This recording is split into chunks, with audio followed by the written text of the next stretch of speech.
মামার বাড়ি ঘুরতে এসে ভবানী ভবনে ফোন মদ্যপ ভাগ্নের, বাড়িতে হাজির ধূপগুড়ি থানার পুলিশ বাহিনী। তবে বাড়িতে পৌঁছে আসল ঘটনা জানতে পেরে বিরক্ত পুলিশ আধিকারিকরা। এমন ঘটনার সাক্ষী থাকলো ধূপগুড়ি মহকুমার দেউমালি এলাকার এক গৃহস্থের পরিবার। জানা গেছে বানারহাট ব্লকের দেবপাড়া চা বাগান এলাকা থেকে নাতি দাদুর বাড়িতে ঘুরতে এসেছিল। সেখানে এসে অসৎ সঙ্গে পড়ে মদ্যপ অবস্থায় দাদুর বাড়িতে ফিরেছে। সেখানে তাকে বকুনি দিতেই উল্টে মামা ও দাদুর ওপর চড়াও হয়। এরই মধ্যে যুবক নিজেই কলকাতার ভবানী ভবনে ফোন করে মামা ও দাদুর নামে অভিযোগ করে। ভবানী ভবনের কন্ট্রোল রুম থেকে ধূপগুড়ি থানায় ফোন করে বিষয়টি জানানো হয়। পুলিশ ঘটনাস্থলে পৌঁছায়। এদিকে পুলিশ পৌঁছে দেখতে পায় যেভাবে অভিযোগ হয়েছিল ঘটনাস্থলে ঠিক তার উল্টো ঘটেছে। ধূপগুড়ি থানার পুলিশ অভিযোগকারী মদ্যপ যুবককেই আটক করে এবং থানায় নিয়ে আসে।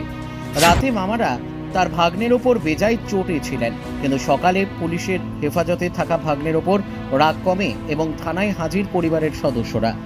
পুলিশকে অনুরোধ করতে থাকে ভাগ্নেকে যাতে ছাড়া হয়। এমনকি থানায় যুবকের মাসি এবং মাস্তুতো ভাইও উপস্থিত হয়।